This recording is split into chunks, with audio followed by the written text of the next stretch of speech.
안녕하십니까. 고독한 낭독회 와주신 여러분들 반갑습니다. 오늘 고독한 낭독회에서는요, 인류를 바꾼 98가지 신화 이야기, 존재하지 않는 것들의 세계사라는 책 준비하였습니다. 고대인들이 불주의에서 둘러앉아 나누던 이야기들이 오랜 세월 전승되면서 신화로 탄생하게 됩니다. 구전되어 온 신화에서는 문자가 발명되며 기록되기 시작하였고, 연극이나 시, 소설이나 음악, 미술 등 새로운 방식으로 활용되기 시작했죠. 고대 수메르 신화를 비롯하여 이집트 신화, 인도 신화, 그리스 로마 신화, 북유럽 신화, 중국 신화와 단군 신화에 이르기까지 신화는 인간의 문화에 엄청난 영향을 끼치게 됩니다. 이처럼 신화는 인간의 역사 속에선 빠질 수 없는 문명의 큰 뼈대를 이루는 중요한 요소가 됐는데요. 오늘은 이 존재하지 않는 것들의 창조적인 여정을 한번 따라가 보려고 합니다. 매혹적이고 신비한 신화의 주인공들을 만나보시면서 많은 영감을 받는 시간이 되었으면 좋겠네요. 네, 그럼 존재하지 않는 것들의 세계사, 오늘 고독한 낭독회에서 잠시 만나보시죠.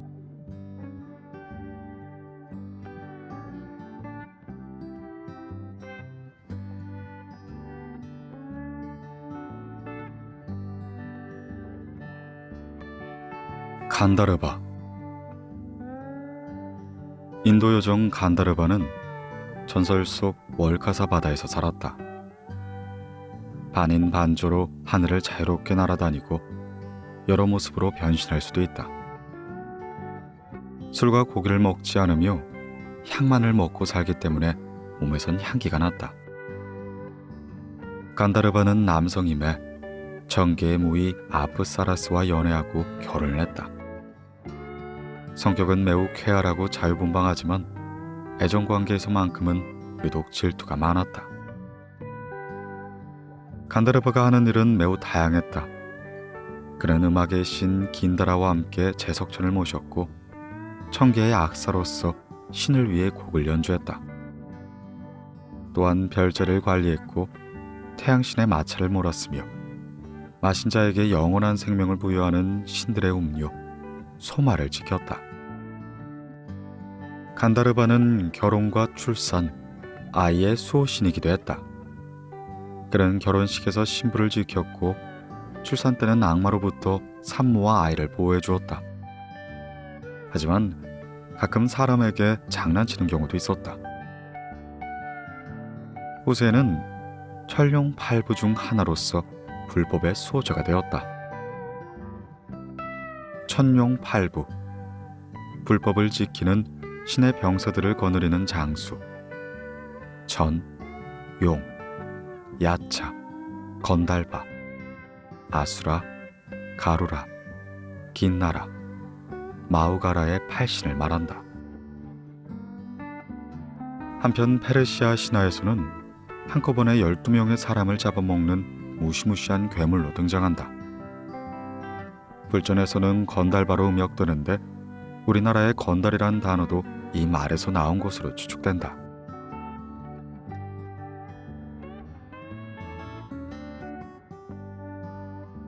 그린맨. 그린맨은 숲의 나무와 생명체를 지키는 수호 요정이다. 몸통은 나무줄기이고 팔은 잎사귀가 무성한 나뭇가지이며 발은 뿌리이다.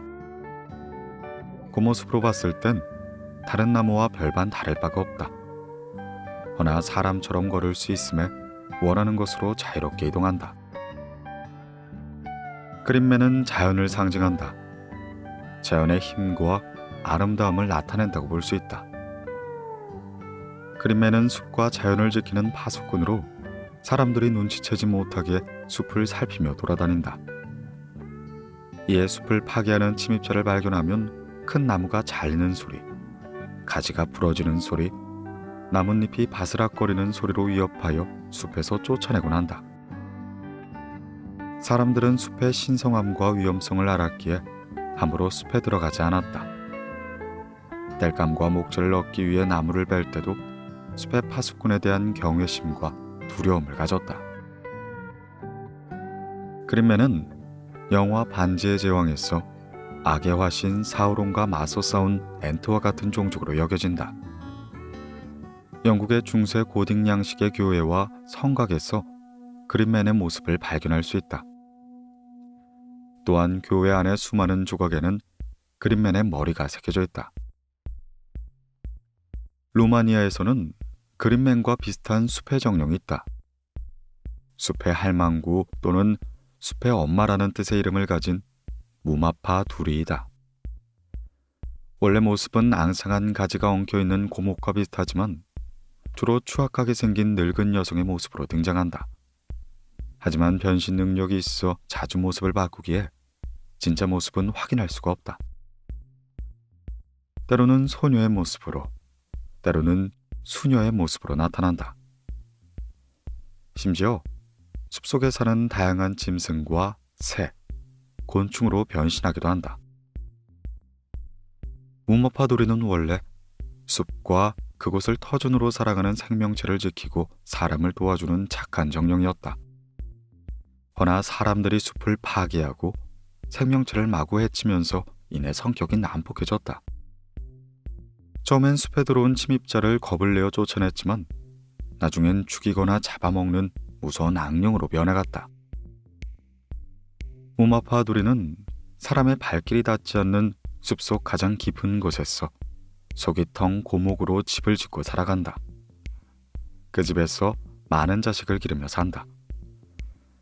자식들은 항상 말썽을 피우며 숲을 어지럽히는데 그래서 무마파 도리는 그들을 오래 재우기 위해 인간 아이의 잠을 훔쳐온다. 때로는 아이를 잡아가기도 하는데 대부분 부모가 없는 집에 혼자 사는 아이가 그 대상이라 할 수 있다. 하지만 부정적인 이야기만 전해지는 건 아니다. 일부 지역에서는 숲에서 길을 잃은 아이를 집으로 돌아가도록 도와주었다는 이야기도 전해진다. 고대부터 지금까지 루마니아 사람들은 자신들을 숲의 형제라고 칭하며 숲에 대한 애정을 가지고 살아왔다. 그들에게 많은 혜택을 베풀어주는 숲은 항상 경외의 대상이었고 숲을 지키는 무마파 도리는 신망의 대상이었다.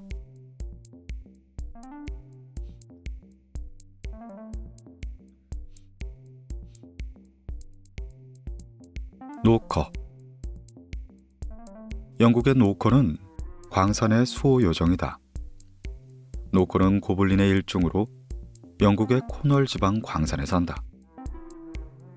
사람들에게 좀처럼 모습을 드러내지 않지만 사람들과는 사이가 좋다. 광부들이 광산에서 일할 때 노크 소리로 위험을 알려주거나 관맥을 가르쳐주기도 한다. 그래서 한때는 노크가 내는 소리를 알아채는 전문가가 등장하기도 했다. 하지만 노크는 인간에게 자신의 모습을 보이기 싫어한다. 그래서 인간이 자기 모습을 훔쳐보면 크게 화를 낸다.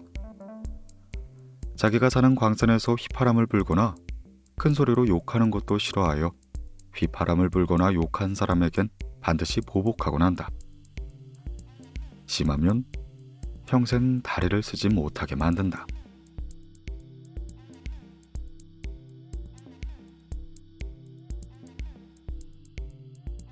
도모보이.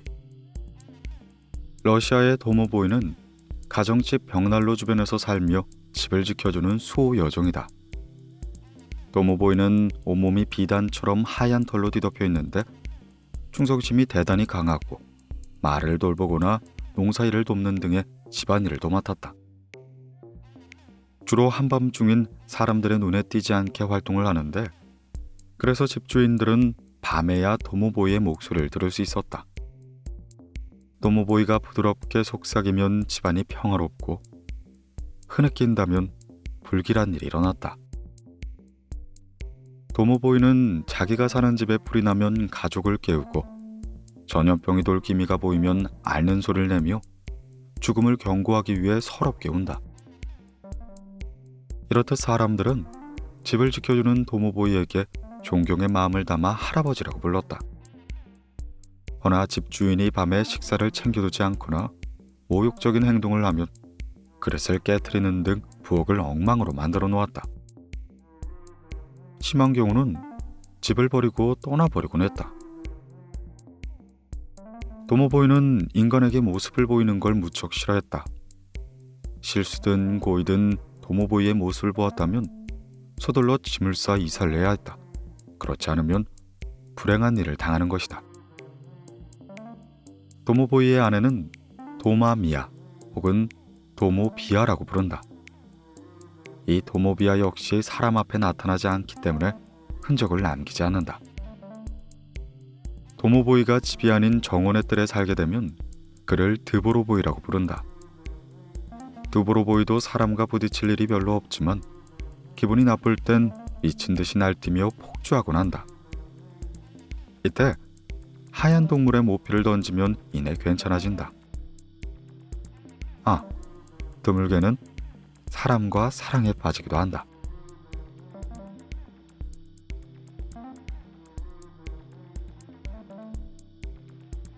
반니크. 러시아의 요정 반니크는 목욕탕과 사우나를 지키는 요정이다. 사람의 형태와 같으나 뜨거운 김 사이로 나타나기 때문에 확실한 모습은 알 수가 없다.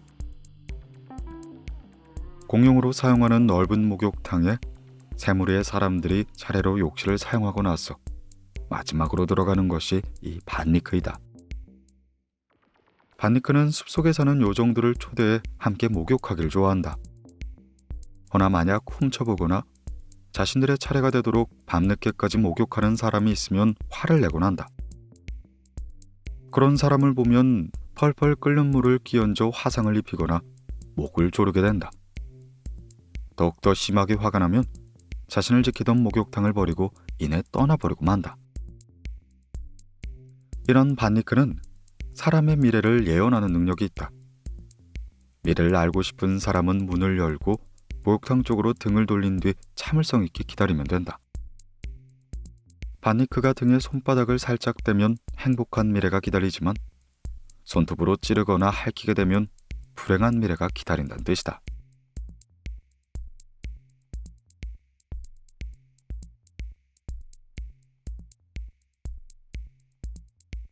반시. 아일랜드 요정 반시는 인간의 죽음을 미리 알려준다. 여자라는 뜻의 반과 요정이란 뜻의 시의 켈트어 합성어로 여자 요정을 의미한다. 얼굴은 송장처럼 시퍼렇고 주근깨는 많고 눈은 새빨갛다. 녹색 앞니는 툭 튀어나와 있는데 흰머리는 땅에 끌릴 정도로 되게 길다. 그리고 반시는 항상 녹색 옷에 회색 망토를 걸치고 다닌다. 전설에 따르면 반시는 사람을 보호해주는 존재이다. 사람들을 지켜보면서 가족에게 불행이 닥치는 걸 미리 알려주곤 한다. 곧 죽을 사람 집에 나타나 통곡을 하거나 박쥐 소리를 내며 지붕 위로 날아다닌다. 그런데 그 소리를 당사자는 못 듣고 가족과 친구만 들을 수 있다. 반시는 시냇가에서 곧 죽을 사람의 옷에 빨래를 하기도 한다. 반시는 보통 혼자 다닌다. 그러나 위대한 인물의 죽음을 알릴 땐 여러 반시가 함께 울음소리를 낸다. 아주 드물지만 코치어바우 마차와 함께 나타날 때도 있다. 그 마차는 머리가 없는 말들이 모는 듀라안의 마차이다. 듀라안의 마차가 지날 때 문을 열면 얼굴에 피를 한 바가지 뒤집어 쓴다. 유서 깊은 가문엔 특정 반시가 사는데 그 집안의 사람 중 젊어서 죽은 딸의 화신이거나 아이를 뵌 채 죽었거나 아이를 낳다가 죽은 여자의 유령이기도 하다. 한편 반시는 죽음뿐만 아니라 아이의 탄생도 알린다. 또한 아이를 요람에서 지켜보거나 사람에게 체스를 가르쳐준다. 그래서 사람들은 듀라안과 달리 반시에겐 좋은 감정을 가지고 있다.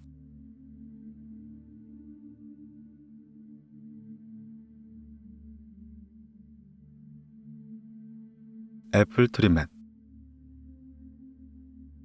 영국의 사과나무 요정 애플트리맨은 과수원의 가장 오래된 사과나무에 산다. 이 요정은 자신이 거주하는 과수원에 침입자가 나타나면 마법으로 즉시 쫓아내곤 한다. 애플트리맨은 한 나무에 오래 살기 때문에 과수원의 모든 일을 자기 손바닥 보듯 훤히 알고 있다. 또한 동물의 말을 알아듣는 능력도 있다. 애플트리맨은 착한 사람이 어려움을 당하면 그냥 넘기지 못하고 도와주는 착한 요정이다.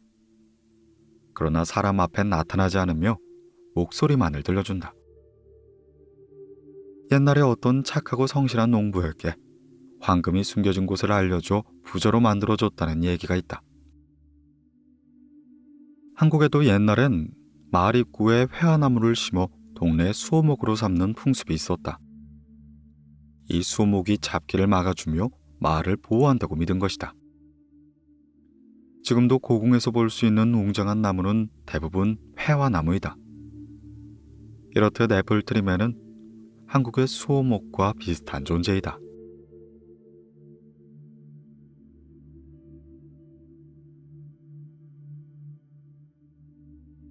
앤트. 영국의 요정 앤트는 숲에 살며 나무를 돌보는 숲의 수호신이다. 영화 반지의 제왕에서 나무의 모습에 거인종족으로 등장한다. 영화에서는 정의 편에 서서 악의 화신 사우론과 맞서 싸운다. 앤트는 사람처럼 숲속을 걸어다니면서 나무의 일을 가르치고 나쁜 나무를 잠재운다. 또한 나무꾼이 나무를 베지 못하도록 숲을 지키는 역할을 한다. 앤트는 나무에 해를 입히지 않으면 사람들을 해치지 않는다. 사람의 말도 할 수 있어서 사람과 대화 또한 가능하다. 앤트의 수명은 길어서 6,000년을 살며 가족을 이루기도 한다. 앤트의 아내를 앤트와이프, 아이를 앤팅이라 부른다. 사촌으로는 애플트리맨과 그린맨이 있다. 늙은 앤트는 점점 잠이 많아지고 나중엔 정말 나무처럼 되어버린다. 나무로 변한 앤트를 포른이라 한다.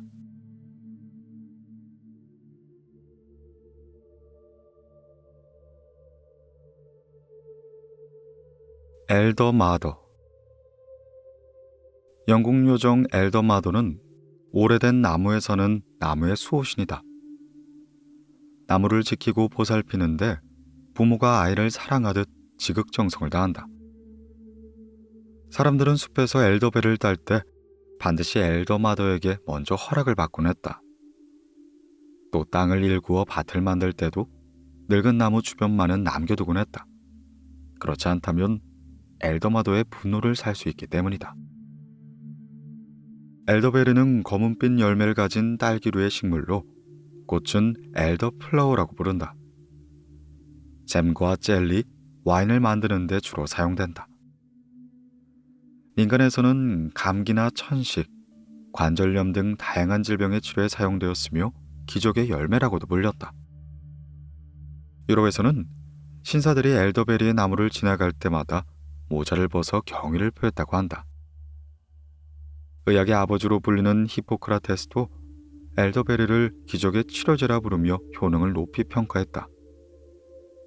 엘더베리를 소중하게 여기는 마음에서 엘더 마더에 대한 전설이 만들어진 것으로 여겨진다.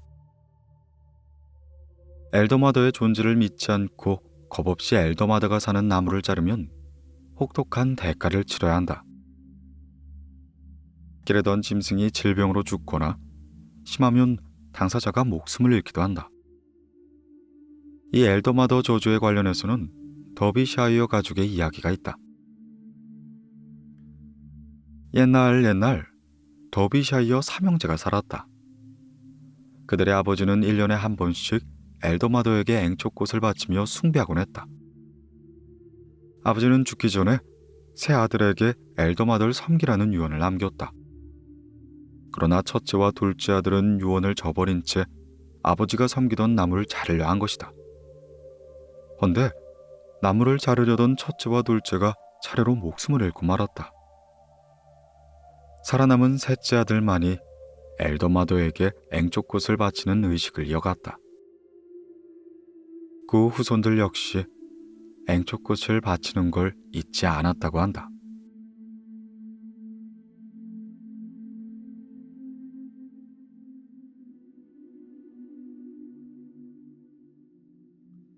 간 코너. 아일랜드 요정 강코너의 이름은 사랑을 말하는 자란 뜻이다. 원래는 노인의 모습인데 항상 젊고 잘생긴 청년으로 변신해 사람 앞에 나타난다. 강코너는 멋진 외모와 달콤한 음성, 부드러운 이미지, 신사적인 매너와 마법으로 젊은 여자를 유혹한다. 외딴 곳에서 만난 젊고 잘생긴 남자가 입에 파이프 담배를 물고 있으면 강코너일 가능성이 높다. 그의 마법은 매우 강렬해서 대부분의 여자가 유혹에 넘어가고 만다. 강코너와 사랑의 입맞춤을 한 여자는 곧 사랑의 포로가 된다. 여자가 강코너를 미치도록 사랑할 때쯤 그는 말없이 어디론가 사라져버린다. 벌어진 여자는 상사병으로 몸져 누웠다가 결국 목숨을 잃고 만다. 아일랜드에는 사랑을 말하는 자를 만나는 여잔 곧 자신의 수위를 짜야 한다 라는 속담이 있을 정도다. 하지만 경고에도 불구하고 여자들은 언제나 강코너의 유혹에 넘어갔고 사랑을 갈망하다 목숨을 잃곤 했다. 동유럽의 루마니아에도 강코너와 비슷한 정령이 있다. 밤에 멋진 남성으로 변신해 사춘기 소녀나 갓 결혼한 여성을 노리는 지브러 토르리다. 이 요정은 희생자가 될 사춘기 소녀나 성에 대한 집착이 강한 여자를 찾아 새벽까지 온 마을을 돌아다닌다. 대상을 찾게 되면 매력적인 남성으로 변신해서 바람처럼 살며시 여자의 침대 속으로 파고든다. 그리고 여성과 밤새도록 사랑을 나눈 뒤에 새벽을 날리는 닭의 울음소리가 들리면 요이 사라지고 만다. 주브로 토를과 사랑을 나눈 여성은 지독한 사랑의 열병을 난다. 이 열병을 리파투러라고 부르는데 막연한 희열과 애매한 고통을 동시에 느끼는 증세를 보인다. 그의 침입을 막으려면 집안의 문과 창문, 굴뚝의 모든 틈새에 마늘을 바르고 칼을 꽂아놓거나 주술적 효능 있는 약초를 가방에 담아 매달아 놓으면 된다.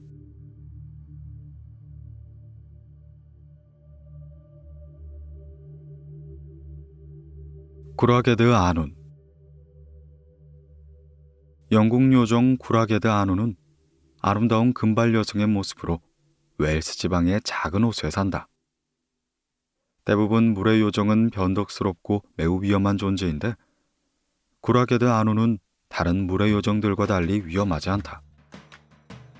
차분한 성격에 매우 친절할 뿐만 아니라 인간을 몹시 사랑하는 존재이다. 가끔은 인간과 사랑에 빠지고 결혼을 하여 아이를 낳기도 한다. 허나 이 요정과 결혼하려면 먼저 수수께끼의 시험을 거쳐야 한다. 그리고 시험에 통과한 후에는 한 가지 맹세를 해야 하는데 결혼한 후에 절대 아내를 때리지 않겠다는 맹세이다. 만약 남편이 그 약속을 어기고 3번 아내를 때리면 요정은 영영 인간 세계를 떠나야만 한다. 구라게드 아누는 사람의 삶에 남다른 통찰력을 지니고 있어 세례와 결혼, 장례식 때 보통 사람이 느끼는 감정과 반대의 감정을 느낀다. 그리고 자신의 감정을 표현할 때는 남들의 비난을 전혀 두려워하지 않는다. 웰스에 사는 한 농부는 구라게드 아눈을 사랑하게 되었다. 농부는 요정과 결혼하기 위해 그녀의 아버지가 내는 수수께끼를 통과해야만 했다. 요정은 쌍둥이였는데 자매가 마치 똑같은 틀로 만든 빵처럼 모습이 똑같았다. 문제가 바로 쌍둥이 자매 중에 자신의 결혼 상대를 찾아내는 것이었다. 농부는 겨우 배우자를 알아맞혔고 결국 결혼을 승낙받게 된다. 농부는 구라게드 아눈을 아내로 맞이하면서 그녀의 아버지와 한 가지 약속을 했다. 무슨 일이 있어도 아내를 때리지 않겠다는 맹세였다. 그렇게 그들 결혼 생활은 매우 행복했고 아이도 셋이나 태어났다. 그러던 어느 날 아내에게 이상한 버릇을 발견했다. 때로 보이지 않는 존재와 이야기를 나누기도 했고 인간과 다른 감정을 표현하여 농부를 당황하게 했다. 축복받은 자리인 아이의 세례식에선 슬픈 표정으로 눈물을 흘리고 장례식에 조문을 가서는 즐거운 표정으로 웃었고 결혼식장에 참석해서는 혼자 눈물을 흘리는 것이었다. 그때마다 농부는 부끄러움에 발로 가볍게 아내의 몸을 치곤 했다. 그리고 농부가 세 번째로 때렸을 때 아내는 홀연 그의 곁을 떠나고야 만다. 그 후 농부는 후회했지만 두 번 다시 아내를 만날 수가 없었다.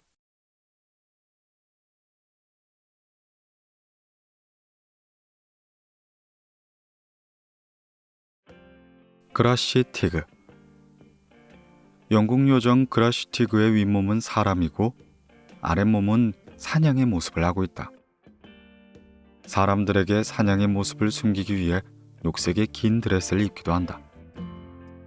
또한 남자를 유혹해서 함께 춤을 춘 후에 흡혈귀처럼 피를 빨아먹기도 한다. 하지만 사람들이 잠든 틈에 집안일을 몰래 돕기도 하는데 그때는 매우 성실하게 일한다.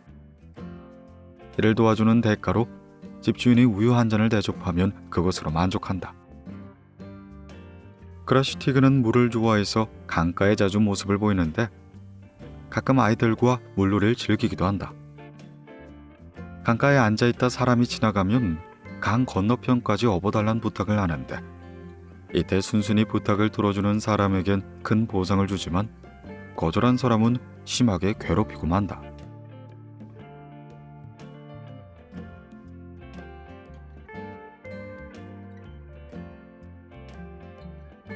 닉스.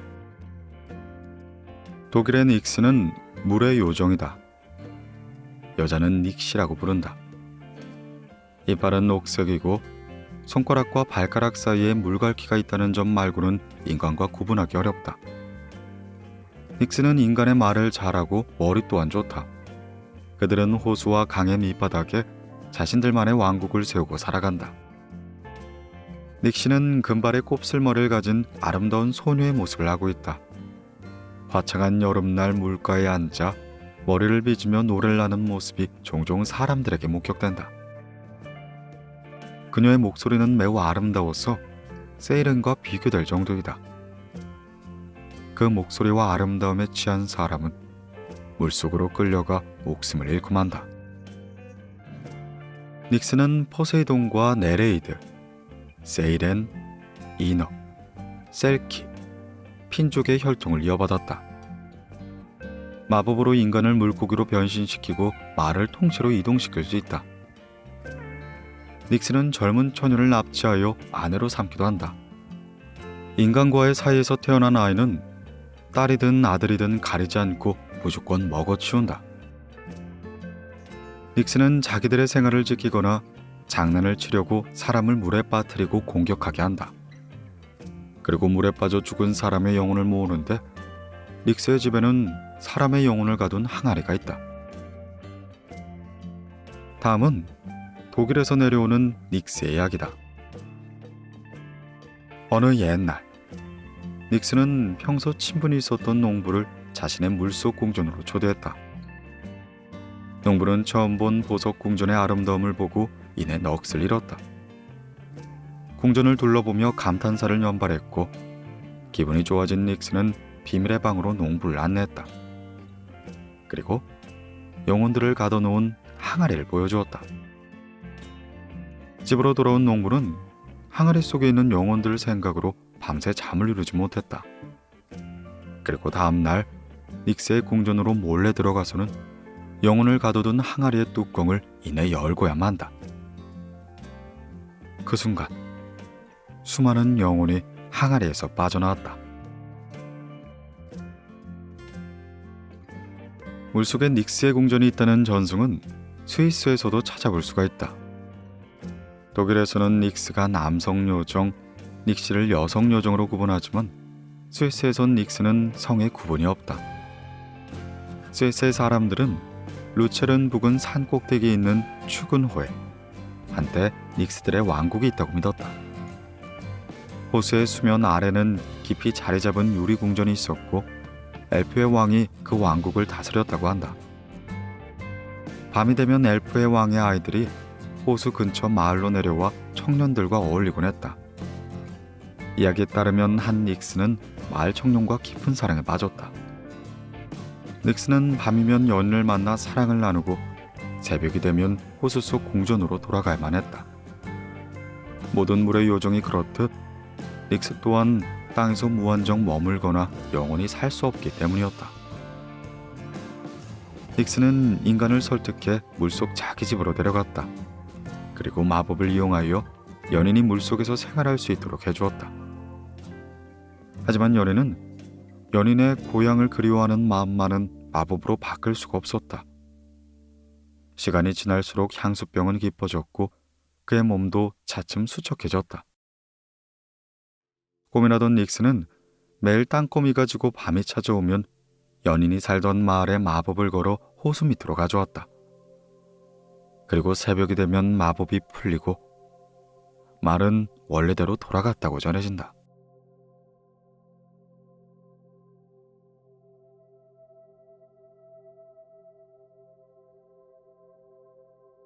루살카.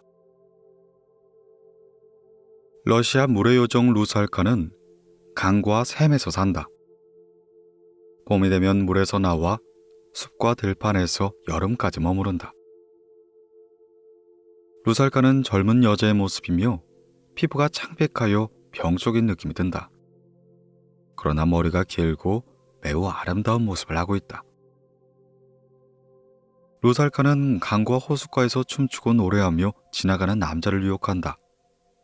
이 루살카의 요염한 미소에 넘어가지 않는 남자는 없었다고 한다. 심지어 금욕적인 생활을 하는 수도승도 예외는 아니었다. 이렇게 루살카는 남자를 강으로 끌고 가서는 온몸을 쿡쿡 쑤시면서 죽을 때까지 괴롭힌다. 그러나 수수께끼 내기를 좋아하여 자기가 낸 수수께끼를 알아맞히면 풀어주곤 한다. 루살카는 어부의 그물을 찢고 비를 부르며 물레방아와 둑을 망가뜨리기도 한다. 주로 여름에 활동하며 육지로 올라와 물가와 숲 등지에서 춤을 추고 나무 위에 올라가 놀곤 한다. 루살카가 춤을 춘 곳에는 풀과 나무가 유난히 잘 자란다. 옛 슬라브 민족에서는 연인에게서 배신을 당해 자살한 여인과 혼전 임신을 한 여자가 죽으면 루살카가 된다고 믿었다. 슬라브 신화에서 루살카는 남자를 유혹하여 물에 빠뜨려 죽이는 위험한 요정으로 악명이 높다. 하지만 체코에서는 악한 요정이 아닌 아름답고 선한 요정으로 대표된다. 사람을 진정으로 사랑해서 오히려 사람에게 버림받는 존재로 알려주는 것이다. 어느 달 밝은 밤, 한 왕자가 호숫가에서 물놀이를 즐기고 있었다. 루살카는 그 왕자를 보고 마음이 빼앗김에 아버지 보다노이에게 사람이 되어 왕자를 만나고 싶다고 부탁했다. 그러나 보다노이는 루살카에게 사람이 될 생각은 하지도 말라며 나무랬다. 하지만 왕자에 대한 그리움으로 애를 태우는 딸을 보자 그도 이내 마음을 돌려 마녀 예지바를 소개해줬다. 예지바는 정령을 사람으로 바꾸는 능력이 있었다. 예지바는 루살카에게 사람이 되면 결국 사람에게 배신당할 것이며 모습은 사람으로 변해도 사람의 말은 할 수 없다고 경고했다. 그러나 루살카는 왕자를 만나고 싶은 욕심에 경고를 무시한 채 예지바바가 주는 마법의 물약을 마시고야 만다. 사람이 된 루살카는 무척이나 아름다웠다. 그녀를 본 왕자는 단번에 사랑에 빠지게 된다. 결국 왕자는 그녀에게 청혼을 했고 루살카는 사랑을 배신하지 않는다는 조건으로 청혼을 받아들이게 된다. 그러나 왕자는 이내 약속을 어기고 마는데 결혼식 하객으로 외국에서 온 공주의 유혹에 넘어가 루살카를 버리게 된 것이다. 배신에 충격을 받은 루살카는 깊은 슬픔에 빠져들고 만다. 그 사실을 알게 된 보다노이는 딸을 다시 호수로 데려갔지만 사랑하는 사람에 배신당한 루살카는 물의 요정으로 돌아갈 수가 없었다. 이제 루살카는 블루디츠카라는 사악한 정령으로만 살아가야 했다. 루살카는 다시 예지바바를 찾아가 물의 요정으로 돌아갈 방법을 물었다. 이때 마녀는 단도를 건네주며 왕자를 죽이라고 말했다. 사랑을 배신한 왕자의 피말이 다시 요정으로 돌아가는 유일한 방법이었기 때문이었다. 하지만 루살카는 자신을 배신한 왕자를 아직도 사랑하고 있었다. 결국 사랑하는 사람을 지켜주기 위해 희생을 선택한 채 블루디치카로 변하고야만 한다. 한편 루살카를 배신했던 왕자는 새로 연인이 된 외국 공주에게 버림을 받게 된다. 왕자는 그제야 루살카를 배신한 자신의 잘못을 깨달았지만 루살카는 이미 그의 곁을 떠난 뒤였다.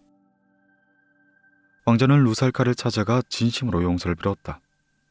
그러나 뒤늦은 후회와 용서는 이제 아무런 소용이 없었다. 루살카는 이미 블루디치카로 변하여 다시는 인간이나 요정으로 될 수 없었기 때문이었다.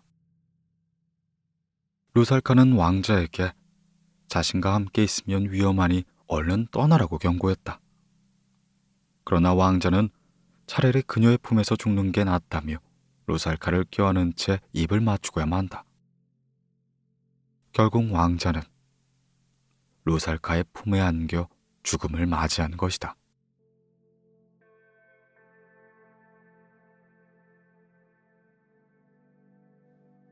루마니아에서도 루살카와 비슷한 루살리라는 정령이 있다. 자살이나 결혼 전에 사고로 죽은 여자나 혼전 임신을 했다가 죽은 여자가 루살리가 된다고 한다. 이들은 여름밤에 숲속에서 동그란 원을 그리고 둘러서 서로의 춤솜씨를 자랑한다. 루살리들이 춤을 추고 지나간 자리에는 풀들이 마치 불에 탄 듯 말라 죽게 된다. 그러나 시간이 지나면 그 자리에 화려한 꽃들이 피어나는데 소와 양은 그 풀을 절대 먹지 않는다고 한다. 만약 사람이 실수라도 루살리들이 춤추던 자리를 밟게 되면 이내 심한 중병을 앓게 된다. 이 병을 루아드 데 루살리라고 부른다. 병을 치료하려면 컬루샤리 놀이를 해야 한다. 컬루샤리란 보통 11명의 사람들이 모여 특별한 민족 의상과 복장을 갖추고 주술적인 성격의 춤을 추는 재래식의 일종이다. 러시아 시인이자 작가인 푸시킨은 루살카 이야기를 문학작품으로 남겼고 체코의 민족음악가인 드보로작은 오페라로 각색하기도 했다. 이 오페라는 그의 작품 중 가장 뛰어난 평가를 받게 된다.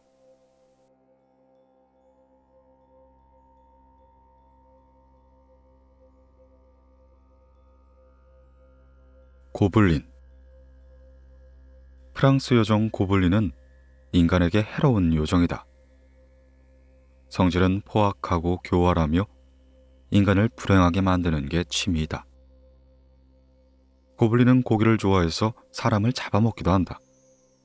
그리고 성욕이 강하여 인간 여자와 강제로 성관계를 갖기도 하는데 이때 태어난 아기는 대부분 지능이 떨어진다. 고블린의 수명은 30년으로 다른 요정들에 비하면 매우 짧다고 할 수 있다. 키는 1m쯤 되고 짐승과 같은 얼굴, 돼지의 눈, 납작한 코, 날카로운 이빨을 가진 추악한 모습이다. 손가락은 유난히 길며 손톱은 매우 날카롭고 머리카락은 제멋대로 뒤엉켜 있으며 얼룩진 피부에선 썩은 내가 난다. 햇볕을 싫어해서 어두컴컴한 동굴에 숨어 사는데 사람들이 사는 마을에 숨어들어 마음에 드는 집에 거처를 마련하는 경우도 있다. 특히 마을에서 홀로 따로 떨어진 낡고 오래된 집을 좋아한다. 고블린은 한 곳에 정착하지 않고 자주 거처를 옮겨 다니는데 이유는 새로운 장난거리를 계속 찾아다니기 때문이다. 고블린은 사람이 모두 잠든 깊은 밤에 활동하며 짓궂은 장난을 즐긴다. 사람의 귀 속으로 들어가 악몽을 꾸게 하거나 지나가는 사람의 발을 걸어 넘어뜨리곤 한다. 그뿐만 아니라 막 지은 밥에 모래나 재를 뿌리거나 이정표의 방향을 바꿔놓아 사람들이 길을 잃게 하고 나그네에게 마법을 걸어 금품을 빼앗기도 한다. 사람을 납치하는 경우도 있는데 그때는 고블린끼리 서로 싸우게 하면 이내 탈출할 수 있다.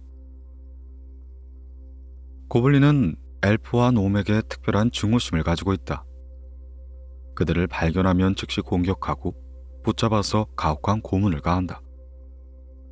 고블린은 집단으로 살면서 가장 힘이 센 동료를 우두머리로 삼게 한다. 허나 개인주의 성향이 워낙 강하여 우두머리의 명령을 무시할 때가 많다.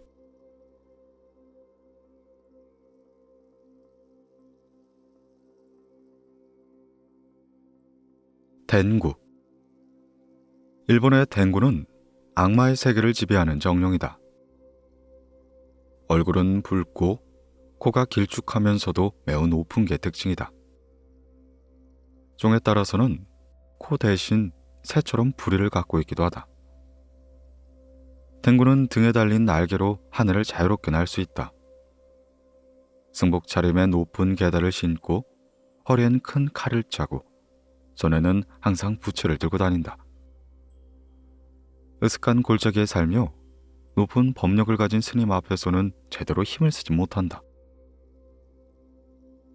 댕구의 종류로는 가라스 댕구, 다이 댕구, 아쿠 댕구, 온나 댕구가 있다.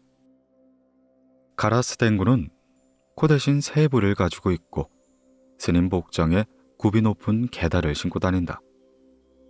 사람들을 홀리거나 돌을 닦는 스님을 타락시키곤 한다. 다이 댕구는 스님 복장에 높은 게다를 신고 깃털 부채를 손에 쥐고 있다. 붉은 코가 유난히 길고 높으며 고승 중에 거만했던 승려가 죽어 다이댕구가 된다. 다이댕구는 신통력이 뛰어나 천재지변과 전쟁을 일으키기도 한다. 사악한 정령임에도 일본의 여러 절에서 숭배되고 있다. 스님 중에서 깨달음을 얻지 못하고 죽으면 아쿠댕구가 된다. 그는 다른 스님의 공부를 방해하고 타락하게 하여 자신처럼 댕구로 만들려고 한다. 교만한 비구니가 죽어 지옥에 떨어지면 온나 댕구가 된다. 그는 사람들을 공격하여 댕구로 만들고는 한다. 온나 댕구는 사람으로 동갑하더라도 자유롭게 하늘을 날 수가 있다.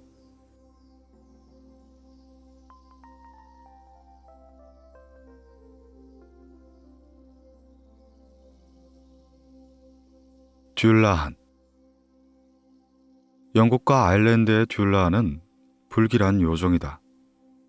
목 위에 머리가 없고 머리를 옆구리에 끼고 다닌다. 기사 복장을 하고 있으며 코치어 바우어라는 목이 없는 두 마리의 말을 끄는 검은 마차를 타고 다닌다. 마을에 누군가가 죽음을 앞두면 미리 알고는 그 사람 집 앞에 나타난다. 듀라한이 마을에 나타나면 마을 사람들은 모두 집 안으로 들어가 문을 걸어 잠그고 자신의 집을 지나치길 기도한다. 듀라한이 방문한 집은 언제나 가족 중에 한 명이 죽게 된다.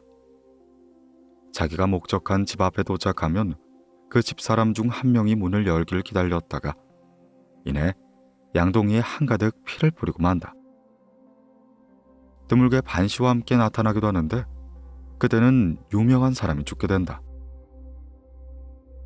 영국 아서왕의 전설에도 듀라한에 대한 이야기가 있다.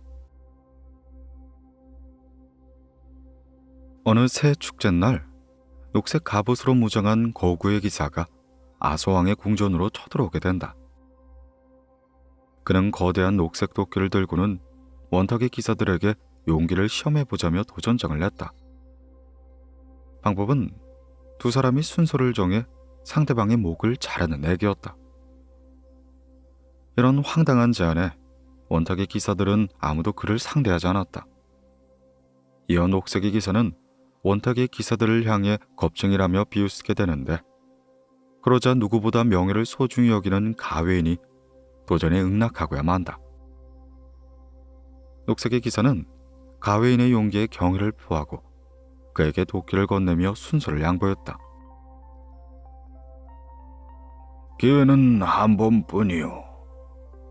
내가 살아나면 그 다음엔 당신 차례가 될 겁니다.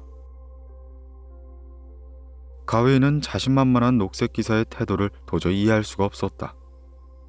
자신의 손을 빌어 목숨을 끊으려는 의도 외에는 달리 생각할 수 없었지만 목숨을 건 시합이니만큼 확실하게 머리를 떨어뜨려야 했다. 그렇게 가위는 도끼로 단숨에 녹색이 기사의 목을 내리치고야 만다. 기사의 머리는 그대로 땅에 떨어졌고 모두들 그가 죽었다고 생각했다. 그러나 잠시 후 기사의 몸이 움직이더니 두 손으로 떨어진 머리를 주워드는 게 아닌가. 그 순간 가위는 상대의 덫에 걸렸다는 사실을 깨달았다. 녹색이 기사가 말했다. 가외 인경, 이번엔 내가 당신의 목을 칠 차례요. 하지만 당신에게 1년의 시간을 주겠어. 1년 후에 내가 정해준 장소에서 시합을 마무리하는 겁니다.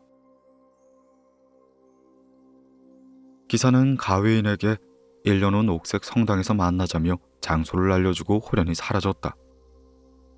시간이 흘러 마침내 약속된 날짜가 다가왔다. 가위인이 기사와의 약속을 지키기 위해 길을 떠나려고 하자 동료들이 극구 만류하기 시작했다. 허나 그는 만류를 뿌리치고는 약속 장소로 떠나고야 만다. 가위인은 도중에 한 남자를 만나 그의 집에서 사흘 동안 신세를 지기로 했다. 집주인은 날마다 얻은 걸 서로 교환하자며 제안했고 가위인도 그에 응낙했다. 다음날 남자는 사냥을 나갔다. 집주인이 사냥을 나간 동안 그의 아내는 가위인을 유혹하려고 했다. 첫째 날에는 키스 1번, 다음 날에는 2번, 그 다음 날에는 3번을 한 것이다.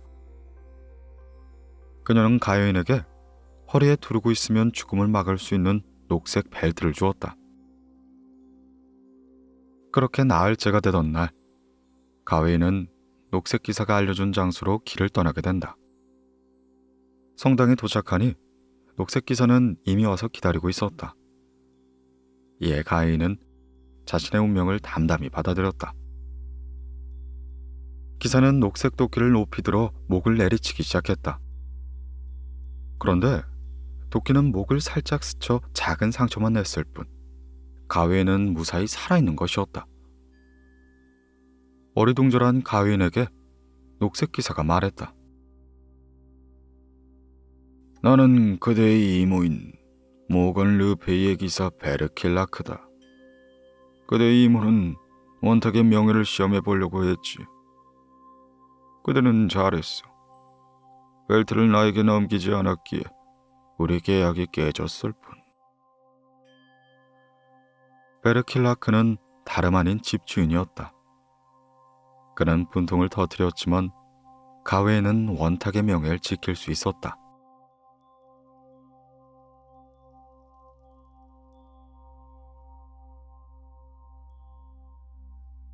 트롤.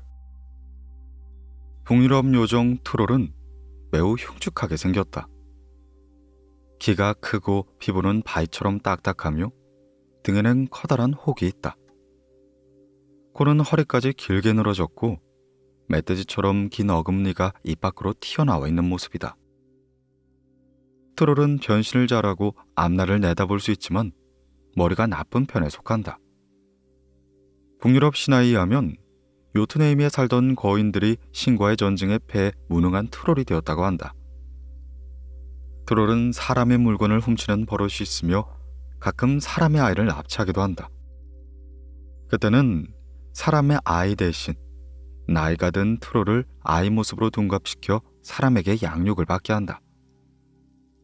나이가 든 트롤은 아기 어머니가 보살펴주는 것을 좋아하는데 그리 오래가지 못한다.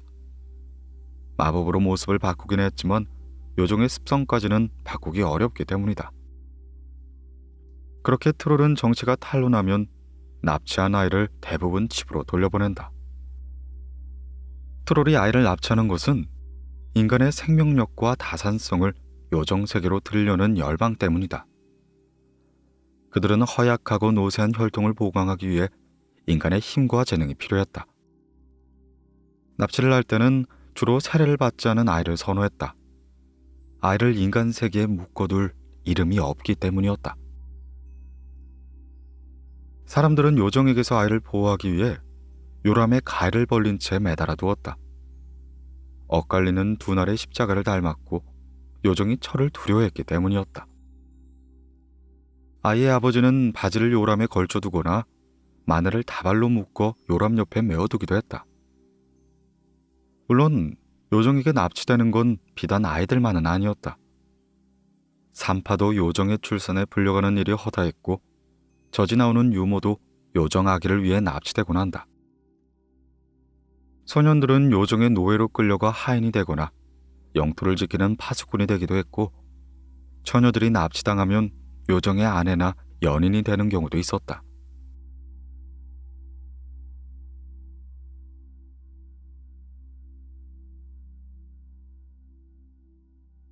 도깨비.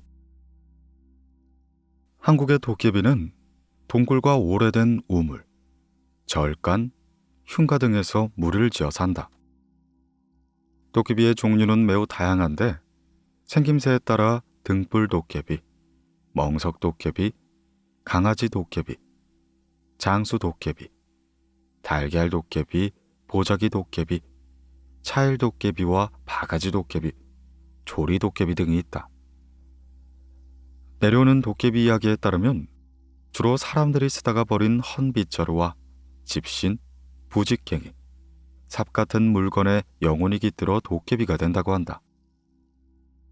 도깨비의 몸은 주로 푸른색이나 흰색 또는 누런색을 띈다.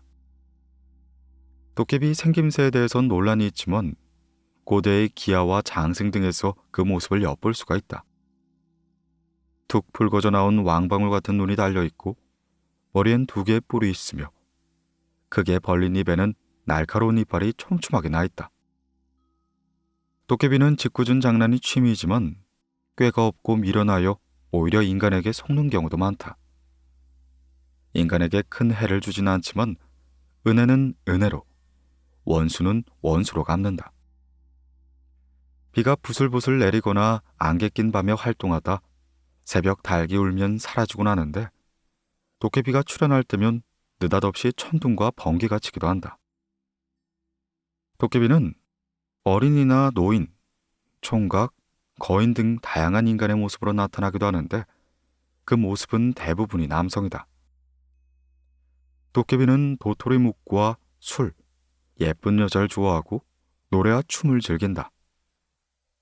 말의 머리와 팥죽 등은 싫어한다.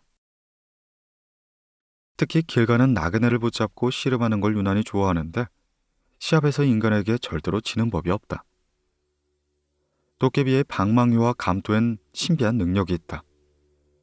도깨비 방망이론 무엇이든 원하는 걸 만들 수가 있고 감토를 쓰면 모습을 감출 수가 있다. 그리고 도깨비는 하룻밤에 왕복 55km를 간다고 한다.